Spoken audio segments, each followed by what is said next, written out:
Hello learners, আমাদের YouTube channel WBPSC GS 101 এ তোমাদের সবাইকে স্বাগত। আজকে আমরা আলোচনা করব খুব গুরুত্বপূর্ণ একটি বিষয় নিয়ে, ইন্ডিয়ান রেভলিউশনারি মুভমেন্ট বা ভারতের বৈপ্লবিক আন্দোলনগুলো নিয়ে। তার উপরে এক্সপেক্টেড কিছু এমসিকিউ, প্রত্যেকটা এমসিকিউ এর টপিক আমাদের থাকবে, সেই টপিকগুলোকে নিয়ে ডিটেল আলোচনা করব। তো তোমরা প্রত্যেকে কিন্তু আমাদের ইউটিউব চ্যানেল WBPSC GS 101 কে প্রত্যেকে সাবস্ক্রাইব করে নাও, কারণ এই চ্যানেলের মাধ্যমে তোমরা হিস্ট্রি এবং পলিটি, তার জন্য আমি আছি, রমিলা মজুমদার, দেবাশিস সাহা স্যার রয়েছেন এবং অরিজিৎ বাসু চৌধুরী স্যার রয়েছেন এবং রাহুল চক্রবর্তী স্যার রয়েছেন পলিটির জন্য।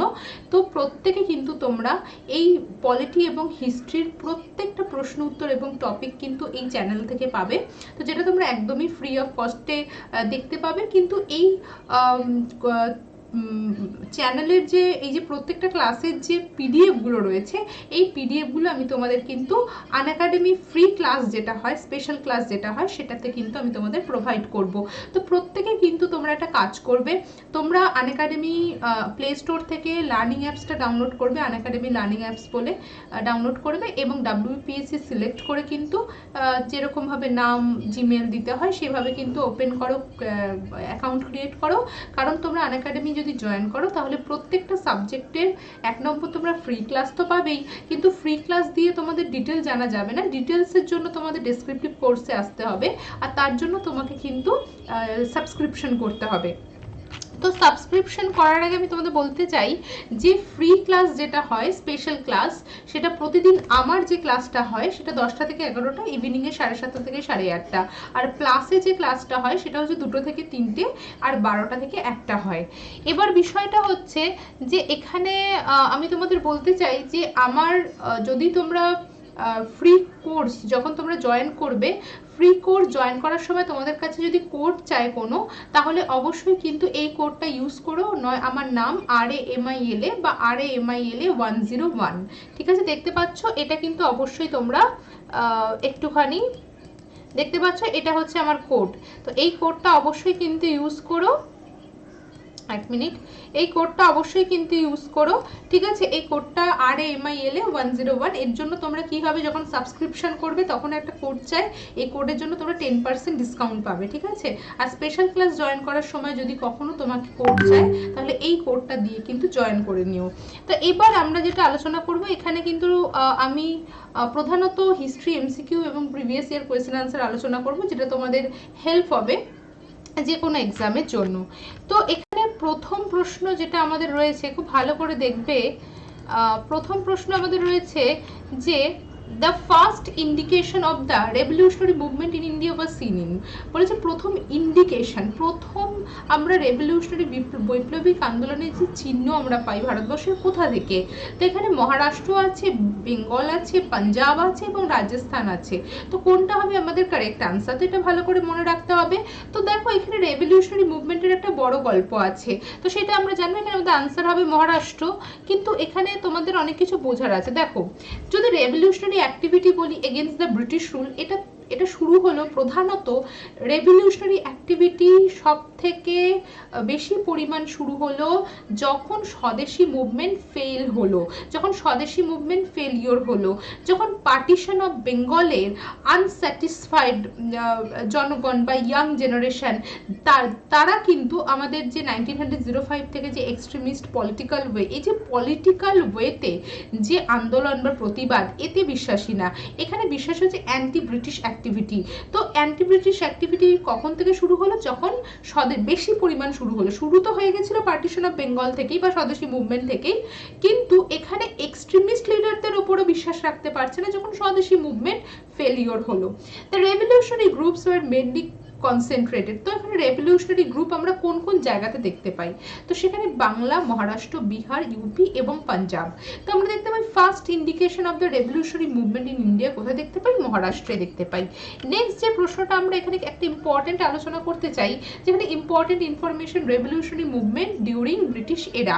তো রেভলিউশনারিজ আর those people who believed in the overthrow of the British government in India by means of the mass movement. এবার তোমরা আমাকে বলবে যে ম্যাম তাহলে এক্সট্রিমিস্ট মুভমেন্টটা কি, এক্সট্রিমিস্টরা কি রেভলিউশনারি? এক্সট্রিমিস্ট হচ্ছে একটি আমাদের বলতে পারি যে প্রতিবাদমূলক একটা প্রতিবাদ করা, প্রতিরোধ করা ব্রিটিশ গভর্নমেন্ট, কিন্তু তাদের ওয়ে যেটা, রাস্তা যেটা, সেটা পলিটিক্যালি। ঠিক আছে, এক্সট্রিমিস্ট এবং মডারেট দুজনেই হচ্ছে পলিটিক্যালি। যদি আমরা বাল গঙ্গাধর তিলকের কথা বলি, তো বাল গঙ্গাধর তিলক, বিপিন চন্দ্র পাল, এরা প্রত্যেকে কিন্তু প্যাসিভ রেজিস্ট্যান্স পন্থাতে এগোনো, আন্দোলন প্রতিবাদ করা। কিন্তু রেভলিউশনারিজরা কি, এরা হচ্ছে এদের মধ্যে, এদের অ্যাক্টিভিটির মধ্যে কি ছিল, ভায়োলেন্স ছিল। ব্রিটিশ সরকারকে যেভাবেই হোক ভারত থেকে দূর করা, কোনোভাবে সহ্য না করা। তো এই রেভলিউশনারিজ আর এক্সট্রিমিস্ট বা আমরা বলতে পারি নিও ন্যাশনালিজম, এই দুটোর মধ্যে কিন্তু পার্থক্য আছে। তো এখানে আমরা যেটা দেখতে পাই, they wanted to organise a rebellion against the government and even tampering with the army and using guerrilla warfare for overthrowing the foreign rule. যেভাবেই হোক সে লুকিয়ে যুদ্ধ করা বা সামনে থেকে বন্দুক ধরা, লাঠিয়াল ধরা, এই ধরনের জিনিসগুলো আমরা দেখতে পাই কিন্তু রেভলিউশনারিজদের। আমরা রেভলিউশনারিজ মানে কাদের বলতে পারি, রাসবিহারী বোসকে বলতে পারি, আমরা ভগৎ সিংকে বলতে পারি, ঠিক আছে, এরা আমরা বাঘা যতীনকে বলতে পারি, এরা প্রত্যেকে কিন্তু রেভলিউশনারিজ। তো এটা কিন্তু খুব important. To overthrow their colonial rule, they openly preached sedition and disloyalty of the and revolution. তাহলে to overthrow the colonial rule মানে আমাদের ঔপনিবেশিক শাসনকে দূর করার জন্য দে ওপেনলি প্রিচ সেডিশন, ঠিক আছে, এবং সে বলেছে ডিসলয়ালটি অ্যান্ড রেভলিউশন, ঠিক আছে, যেখানে আমরা দেখতে পাই বিপ্লব তারা দাবি করে, কিসের জন্য, ঔপনিবেশিক শাসনকে দূর করার জন্য। Through courage and self-sacrifice, the young revolutionaries were able to inspire a large number of people. এই যুবক সম্প্রদায় যারা ছিল, ম্যাক্সিমাম আমরা রেভলিউশনারিজদের মধ্যে যুবক সমাজ, চন্দ্রশেখর আজাদ কে রেভলিউশনারি, রামপ্রসাদ বিসমিল কে রেভলিউশনারিজ, কিন্তু এদেরকে কিন্তু আমরা এক্সট্রিমিস্ট বলতে পারি না, ঠিক আছে। এক্সট্রিমিস্ট কারা, যারা পলিটিক্যাল ভিউ নিয়ে যারা প্রতিবাদ জানিয়েছে ব্রিটিশ গভর্নমেন্টের কাছে।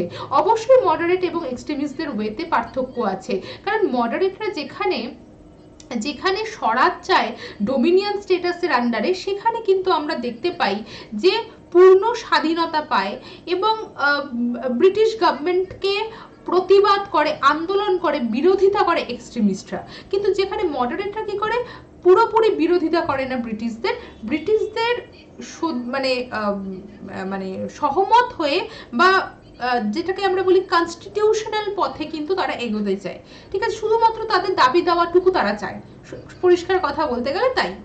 তো through courage and self sacrifice, সাহস এবং আমরা যেটাকে বলি যে আত্মসমর্পণ করা দেশের জন্য, এটা কিন্তু আমরা দেখতে পাই ইয়াং রেভলিউশনারিজদের মধ্যে, ঠিক আছে। যেমন আমরা সব থেকে বড় এক্সাম্পল হচ্ছে ভগৎ সিং, রাজগুরু, সুখদেব, ঠিক আছে।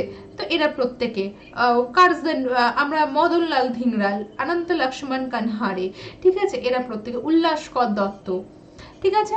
নেক্সট এবার ক্ষুদিরাম বোস, এরা সবাই কিন্তু রেভলিউশনারিজ। আচ্ছা, আর রেভলিউশনারি অর্গানাইজেশন কোনটা, অনুশীলন সমিতি। হু tried the organized revolt by Indian sepoys and revolutionary around 1913। তো এখানে আমাদের আনসার কি হবে, তো এখানে আমাদের আনসার হবে, দেখো আগে আমি দাগ দিয়ে দিই, হু ট্রাইড, কে চেষ্টা করেছিল, organised revolt by Indian sepoys and revolutionaries around 1913, 1913 থেকে। আমরা জানি এখানে আমাদের আনসার হবে রাসবিহারী বোস, রাসবিহারী ঘোষ এবং রাসবিহারী বোস। ঘোষ কিন্তু মডারেট চিন্তাভাবনা, রাসবিহারী বোস কিন্তু এক্সট্রিমিস্ট। তো এখানে বোস সম্পর্কে আমরা আলোচনা করব, এটা অবশ্যই মনে রাখবে। দেখতেই পাচ্ছ তোমরা খুব সুন্দর একটি চিত্র রাসবিহারী বোসের। তো এখানে আমরা দেখতে পাচ্ছি যে কি organizers of the Godor revolutions that aim to attack the British army। Rashbehari বোসও কিন্তু আমাদের যুগান্তরের মেম্বার ছিলেন। এবার উনি কিন্তু আমরা দেখতে পাই যে দেরাদুনের, তোমরা জানো যে এদের লক্ষ্য কি ছিল, এদের লক্ষ্য সেই সময় যখন 1912, 13, 14, আমরা জানি যে 14 সালে যখন আমাদের যুদ্ধ হয়, আমাদের ফার্স্ট ওয়ার্ল্ড ওয়ার, তো সেই সময় 15-এ কিন্তু এই গদরিস্টরা বা যারা আমরা জানি ভারতের বাইরে যে সমস্ত বিপ্লবীরা রয়েছে, জার্মানি, ইউএসএ, তো এরা প্রত্যেকে কিন্তু, আমরা বীরেন্দ্রনাথ চট্টোপাধ্যায়কে জানি, তারকনাথ দাসকে জানি, ঠিক আছে, লালা হরদয়ালকে জানি, সোহন সিং ভাকনা, এরা প্রত্যেকে কিন্তু ভারতীয় ন্যাশনালিস্টদের এই সুযোগটা, মানে প্রথম বিশ্বযুদ্ধের সেই মুহূর্তে কিন্তু ব্রিটিশদের বিরুদ্ধে বিশাল একটা মানে বিশাল বড় একটা আন্দোলন করার জন্য কিন্তু আমরা দেখতে পাই যে 15-এ প্রথম লাহোর কনস্পিরেসি কেস কিন্তু আমরা দেখতে পাই। তো যেখানে কিন্তু নেতৃত্ব দিয়েছিলেন কিন্তু আমরা জানি যে রাসবিহারী বোস। তো এখানে আমরা রাসবিহারী বোস সম্পর্কে যেগুলো আলোচনা করব, যে key organizer of the Godor revolution that aimed to attack the British army. এখানে নেক্সট আমরা দেখতে পাচ্ছি played a crucial role in organizing the Indian National Army, Hind Fauj, activated the Indian independence struggle in abroad. আমরা জানি যে উনি first Lahore কনস্পিরেসিতে যখন পরাজিত হয়, মানে তোমরা জানো যে ফার্স্ট লাহোর কনস্পিরেসিতে কৃপাল সিং বিশ্বাসঘাতকতা করে, যেখানে ওনাদের প্রত্যেকটা প্ল্যানের কথা, যে সেনা অভ্যুত্থানের কথাটা কিন্তু জানিয়ে দেয় ব্রিটিশ গভর্নমেন্টের কাছে, এবং আমরা জানি 241 জন কিন্তু গ্রেপ্তার করে, যেখানে পুরো গদর মুভমেন্ট, যেটা প্রথম লাহোর কনস্পিরেসি যাকে আমরা বললাম, শেষ হয়, সেটা কিন্তু ডিফেন্স অফ ইন্ডিয়া অ্যাক্ট, গভর্নমেন্টের তরফ থেকে রিপ্রেশন পলিসি, প্রতিরোধমূলক একটি আইন বলবৎ করেন যেখানে সরকার, এবং সেটা হচ্ছে ডিফেন্স অফ ইন্ডিয়া অ্যাক্ট 1915, যেখানে 241 জনের মধ্যে 100 জনের ফাঁসি হয় এবং 200 জনের কিন্তু তোমার জেল হয়। ঠিক আছে, তো এই সুযোগে তখন উনি কি কোথায় চলে যান, উনি কিন্তু আমাদের পিএন টেগর নাম নিয়ে তোমরা সবাই জানো, জাপান চলে যান, জাপানে পাড়ি দেন, এবং সেখান তারপর থেকে উনি অ্যাব্রডেই কিন্তু, মানে দেশের বাইরেই কিন্তু উনি পরিচয় করেছিলেন একজন ন্যাশনালিস্ট লিডার হিসাবে। তো persuaded the Japanese authorities to support and stand by the Indian nationalist, জাপানিজরা খুব সাপোর্ট করেছিল ইন্ডিয়ান ন্যাশনালিস্টদের, performed a key role in establish Indian Independence League, attempt to assassinate Lord Hardinge by throwing, আমরা যেটাকে Delhi conspiracy case বলি, যেখানে আমরা কি বলি, আমাদের রয়েছে রাসবিহারী ঘোষ, বসন্ত বিশ্বাস, শচীন্দ্র সান্যাল, আমির চাঁদ, এরা প্রত্যেকে কিন্তু আমাদের এই হার্ডিঞ্জ হত্যা মামলা বা আমাদের দিল্লি কনস্পিরেসি কেসের সাথে 1912-এ কিন্তু যুক্ত ছিলেন, এবং 1943-তে handed over the charge Azad Hind Fauj to Netaji Subhash Chandra Bose, and Japanese government honoured him with the Order of the Rising Sun. Japanese government, ওনাকে যে খেতাব দেওয়া হয় Order of the Rising Sun, এটা কে দিয়েছেন, জাপান গভর্নমেন্ট দিয়েছেন। ঠিক আছে, আচ্ছা, আমাদের দিল্লি কনস্পিরেসির ডেটটা কবে এটাও মনে রাখতে হবে, প্রত্যেকটা কিন্তু খুব ইম্পর্টেন্ট। নেক্সট প্রশ্ন যেটা আমরা আলোচনা করব, খুবই ইম্পর্টেন্ট প্রশ্ন, খুব ভালো করে দেখবে যে কোনটা হবে আমাদের কারেক্ট আনসার।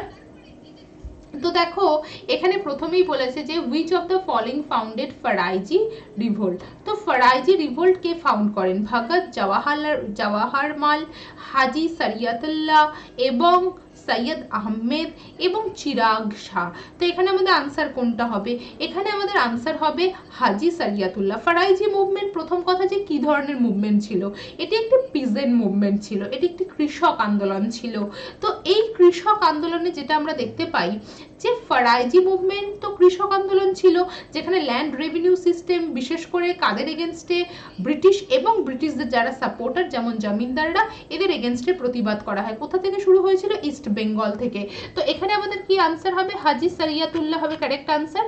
আমরা হাজি শরিয়তুল্লাহর একটা ওভারঅল আমরা একটা নোটস দেখতে পাচ্ছি, এই নোটসে যে পয়েন্টগুলো রয়েছে, এই পয়েন্ট প্রত্যেকটা পয়েন্ট কিন্তু তোমাদের কাজে লাগবে, যেগুলো তোমাদের পরীক্ষার জন্য কিন্তু খুবই গুরুত্বপূর্ণ হবে।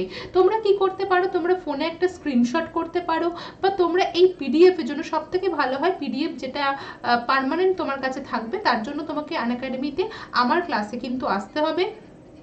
পিডিএফটা কিন্তু স্পেশাল ক্লাসে আমি তোমাদের দিয়ে দেবো।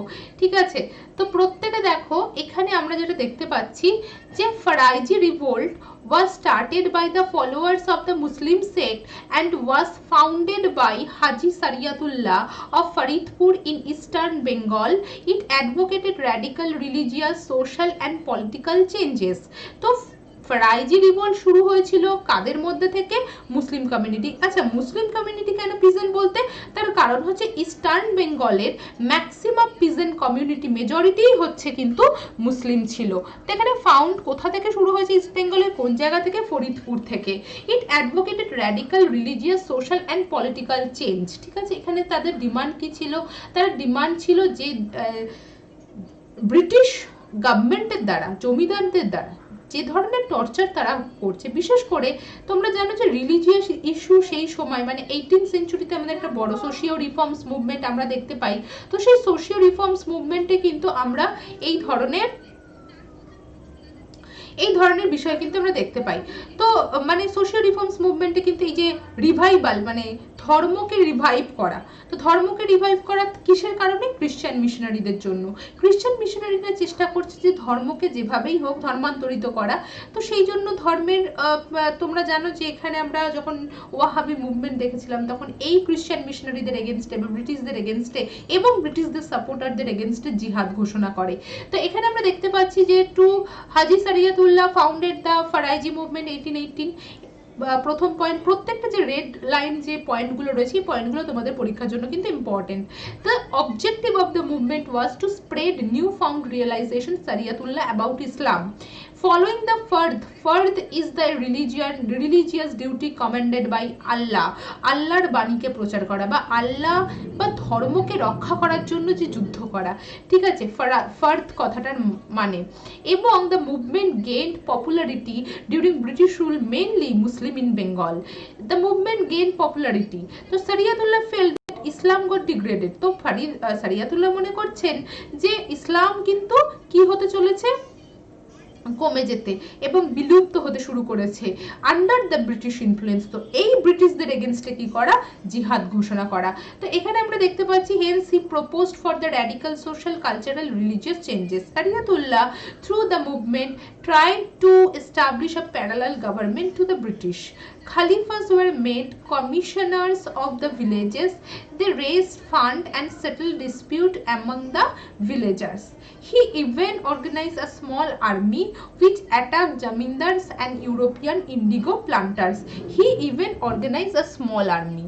তার মানে ওনার নেতৃত্বে বা ওনার লিডারশিপে একটা ছোট্ট গোষ্ঠী তৈরি করা হয়, যে গোষ্ঠী কি করবে, অ্যাটাক করবে। কাদের ওপর অ্যাটাক করবে? জমিদারদের ওপর এবং ইউরোপীয় ইন্ডিগো প্লান্টার্সদের ওপর, নীলকর সাহেবদের ওপরে। তো এখানে আমরা দেখতে পাচ্ছি যে the reaction of the landlord and the planters to this attack resulted in a socio-economic crisis. The British arrested Haji Sariyatullah in many instances but could not prove him guilty. After the death of the Sariyatullah, his son, আমরা সবাই জানি, মুহসিউদ্দিন আহমেদ ডুডুমিয়া, তো ইনি কিন্তু পরবর্তীকালে এই মুভমেন্টের কিন্তু কি হলেন, লিডার হলেন, ঠিক আছে। Under the leadership of the Dudu Miyan the movement became mostly agrarian character. এবং তখন যখন সারিয়াতুল্লাহর টাইমে এটা রিলিজিয়াস ইস্যু হয়ে যায়, জমিদার এবং আমরা জানি যে বিশাল বড় একটা রিলিজিয়াস, যে না আমাদের রিলিজিয়ান ডিগ্রেড হচ্ছে, রিলিজিয়ান বা ধর্মীয় আঘাত করা হচ্ছে বা ডিক্লাইন করছে, তো সেই জায়গাটাতে মানে ধর্মীয় মুভমেন্টের দিকে চলে যাচ্ছে। তো কিন্তু হাজি সারিয়াতুল্লাহর মৃত্যুর পর তার ছেলের সময় এটা কিন্তু কৃষি ভিত্তিক আন্দোলন হয়ে দাঁড়ায়। তো এটা কিন্তু খুব important. In 1938 ডুডুমিয়া asked his follower to not pay rent and disobey the dictate of the indigo planter. Indigo প্লান্টারদের কোনোভাবে কোনো রেন্ট পে করবে না এবং তাদের কথা মান্যও করবে না। তো এটা কিন্তু খুব ইম্পর্টেন্ট। যাই হোক, নেক্সট এবার যেটা আমরা আলোচনা করব, which among the following about Mahar movement is or are true? Mahar movement নিয়ে এখানে কোনটা কারেক্ট আনসার হবে সেটা বলতে হবে। Untouchables of the Maharashtra were known as Mahar. The first political conference was held in 1927. B.R. Ambedkar was the first graduate among the Mahar এবং they burned Manusmriti. তো এখানে কোনটা হবে আমাদের কারেক্ট আনসার সেটা বলতে হবে। তো ফার্স্ট আমরা দেখতে পাচ্ছি the untouchable of the Maharashtra were known as Mahar. আমরা জানি এখানে একটা ওয়াটার ট্যাঙ্কে নিয়ে সমস্যাটা হয়েছিল মাহার গোষ্ঠীর মধ্যে, যেখানে তাদেরকে ওয়াটার ট্যাঙ্ক ইউজ করার কোনো অনুমতি ছিল না, জলটাকে ধরতে মানে সেই জল তারা ব্যবহার করতে পারবে না, ঠিক আছে এরকম।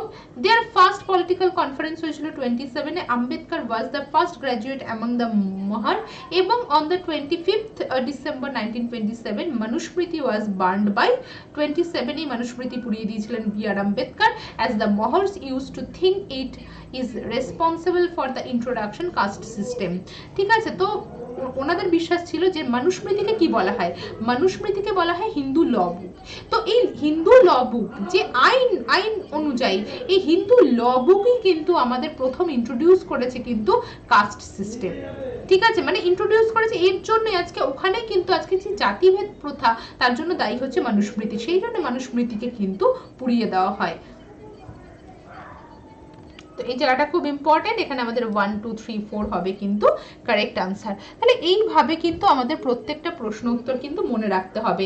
নেক্সট যে প্রশ্নটা আমরা আলোচনা করব এটাও খুব গুরুত্বপূর্ণ, এখানে মহার মুভমেন্টের আর্লি মহার মুভমেন্ট নিয়ে। এই নোটসটা কিন্তু খুব গুরুত্বপূর্ণ। দেখো যে পয়েন্টগুলো তোমাদের লাল রয়েছে, দেখো এটা তুমি প্রথমত স্ক্রিনশট করতে পারো, তার জন্য তোমাকে কিন্তু ক্লাস দেখতে হবে।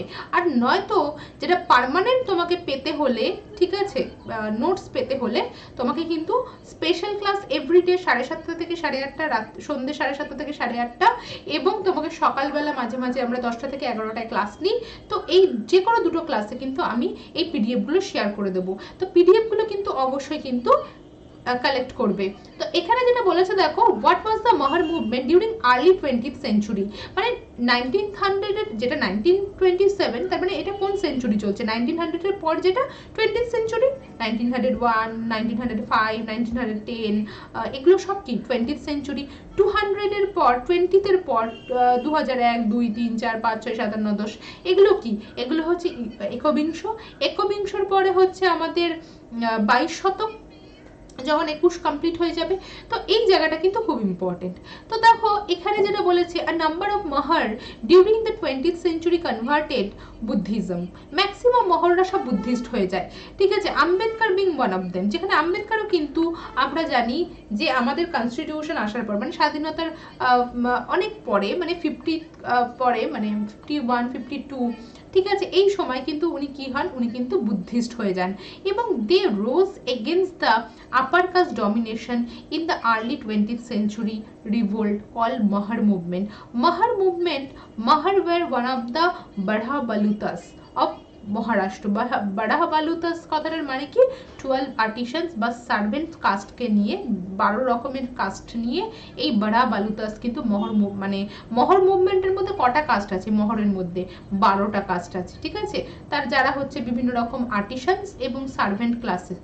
দে were an untouchable caste, a village servant হিসাবে। The Mahar movement organised by Gopal Baba Walangkar, প্রথম শুরু করেছিলেন গোপাল বাবা ওয়ালেঙ্গার। কত সালে গোপাল বাবা ওয়ালেঙ্গার শুরু করেছিল, 1894 খ্রিস্টাব্দে। Drafted a petition claiming Kshatriya status, thereby demanding more jobs in the army and the other service. তো এখানে যখন 1894-তে প্রথম উনি মোহর আন্দোলন শুরু করেন, তখন উনি কি করেন, উনি কিন্তু এই মোহরদের জন্য ক্ষত্রিয় স্ট্যাটাস চেয়েছিল, এবং আর্মিতে জব রিজার্ভেশন এবং অন্যান্য সার্ভিসের ক্ষেত্রে। The Mahar later form backbone of the doctor Ambedkar movement. Doctor Ambedkar এই মহর মুভমেন্টকে নিয়ে কি হলো বলছে, ডক্টর আম্বেদকরের ব্যাকবোন হলো এই মহর মুভমেন্ট, ঠিক আছে। তো Mahar, the ideology of the Mahar movement replace total rejection of the religious of caste Hindus which was identified hereditarily and inequality। এখানে বলা হচ্ছে আমাদের যে এই যে কাস্ট সিস্টেম, কাস্ট ডিসক্রিমিনেশন, এটা আমাদের কি বংশানুক্রমিক, মানে বাবা তার ছেলে তার ছেলে, নিচু বংশ যখন নিচু বংশ সেটা হেরিডিটারি চলবে। তো এবং সব থেকে বড় কথা যে এখানে ইনইকুয়ালিটি, অসাম্য। Mohor movement brought the smaller and untouchable caste onto the single platform and also brought a degree awareness, unity, enable them to create a separate political party। পরবর্তীকালে তোমরা জানো যে এখান থেকেই যার জন্যই বলা হচ্ছে যে আম্বেদকরের ব্যাকবোন ছিল এই মহর মুভমেন্ট, ঠিক আছে, সিস্টেম অফ দ্য এডুকেশন, এবং তারা পরবর্তীকালে বুদ্ধিস্টে, এবং নিজে বি.আর. আম্বেদকরও যে ধর্মের মধ্যে কোনো রকম কাস্ট সিস্টেম নেই, সেটা কি, সেটা হচ্ছে বুদ্ধিজম। তো বুদ্ধিজমে সবাই কনভার্ট হওয়া, ঠিক আছে, এটা কিন্তু খুব ইম্পর্টেন্ট, এটা অবশ্যই মনে রাখবে। নেক্সট এবার যেটা আমরা আলোচনা করব, তার আগে প্রত্যেককে বলা যে আনএকাডেমিতে আমাকে ফলো করো, রমিলা মজুমদার টাইপ করে, তো সেখানে ফলো করতে হবে, তবে তোমরা ক্লাস নোটিফিকেশন পাবে। আর অবশ্যই কিন্তু এই কোডটা ইউজ করো RAMIL, এর জন্য তোমরা 10% কিন্তু ডিসকাউন্ট পাবে। নেক্সট এবার যেটা আমরা আলোচনা করব সেটা হচ্ছে খুব গুরুত্বপূর্ণ 5 নম্বর প্রশ্ন। দেখো, which of the following movement was started opposed the Aligarh movement. তো এখানে অপোজ বলেছে, কোন মুভমেন্ট অপোজ করেছে আলিগড় মুভমেন্টকে। এখানে ফারাইজি মুভমেন্ট আছে, আরাবিপুরাম মুভমেন্ট আছে, দেওবান্দ মুভমেন্ট আছে, আহমদিয়া। তো এখানে আমাদের আনসার হবে দেওবান্দিসরা। দেওবান্দ মুভমেন্টের ভালো করে দেখো, এখানে আমাদের দেওবান্দ মুভমেন্ট কিভাবে শুরু হয়। In the year of the 1886 Deoband was started, Saharanpur district, UP. আমরা সবাই জানি। তো এখানে it was started oppose to Aligarh movement, যেখানে দেওবন্দি মুভমেন্টের প্রধান লক্ষ্য কি ছিল এটা আমাকে মনে রাখতে হবে, যে দেওবন্দিরা কি ছিল, যে সেই গোড়া ইসলাম মানে ইসলামিক ল অনুযায়ী যে ধর্ম রিলিজিয়ান সেটাকে মেনটেন করা, যেটা সৈয়দ আহমেদ খান কি করছিলেন, কিন্তু ব্রিটিশদের সহযোগিতা। সৈয়দ আহমেদের আন্দোলন কি ছিল, প্রো ব্রিটিশ আন্দোলন ছিল। তো এই প্রো ব্রিটিশ বিষয়টাকে, কারণ যাদের জন্য ইসলাম ডেক্লাইন করছে তাদেরকে নিয়ে কিন্তু উনি কি করছেন, আন্দোলন করছেন। তো এই জায়গাটা কিন্তু দেওবন্দিরা কি চাইছে, যে ইসলামিক লকে মেনে কিন্তু প্রতিবাদ করছে, ঠিক আছে, ইসলামিক লকে মেনে ইসলামের এগেনস্টে যারা বিরোধিতা করছে বা ধর্মান্তরিত করছে তাদের বিরোধিতা করছে। সেখানে সৈয়দ আহমেদ কি করছে, যেমন থিওডর বেককে, উনি কেমব্রিজের প্রফেসর, ওনাকে প্রিন্সিপাল করেন আলিগড় ইউনিভার্সিটিতে প্রথম। তো উনি কিন্তু প্রো ব্রিটিশ, এবং উনি চাইতেন যে এই পীর মুরিদ যে সিস্টেম, যে ট্র্যাডিশনাল ইসলাম এডুকেশন এটা দূর হোক, যেখানে মডার্নাইজেশন আসুক, ইংরাজি শিক্ষা আসুক। তো এটা কিন্তু খুব ইম্পর্টেন্ট, তো অবশ্যই মনে রাখবে। তো যাই হোক, এখানে আমরা আজকের টপিক কিন্তু এখানেই শেষ করছি। 5টা প্রশ্ন আমরা আলোচনা করলাম। নেক্সট আরও 5টা প্রশ্ন নিয়ে আমরা আলোচনা করবো নেক্সট ক্লাসে, কারণ আমাদের টাইম হয়ে গেছে, আর করা যাবে না। তো 5টা প্রশ্ন যেহেতু আমাদের ডিটেলস রয়েছে, আর প্রত্যেকটা কিন্তু নয় স্ক্রিনশট করে রাখবে, কিন্তু স্ক্রিনশট করলে হারিয়ে যাবে। সব থেকে ভালো হয় পিডিএফ করতে। পিডিএফ পেতে হলে কিন্তু প্রতিদিন আমার ক্লাসে আসতে হবে 7:30 থেকে 8:30, আর সকালে কিন্তু 10টা থেকে 11টা। থ্যাংক ইউ, আবার দেখা হবে। ভালো লাগলে, ভিডিও ভালো লাগলে অবশ্যই লাইক করো, কমেন্ট করো, আর এই ভিডিও শেয়ার করো, ঠিক আছে। আর অবশ্যই কিন্তু কোয়েশ্চেনগুলো মনে রেখো, কোয়েশ্চেন নিয়ে কোনো ডাউট থাকলে জিজ্ঞাসা করো। Thank you.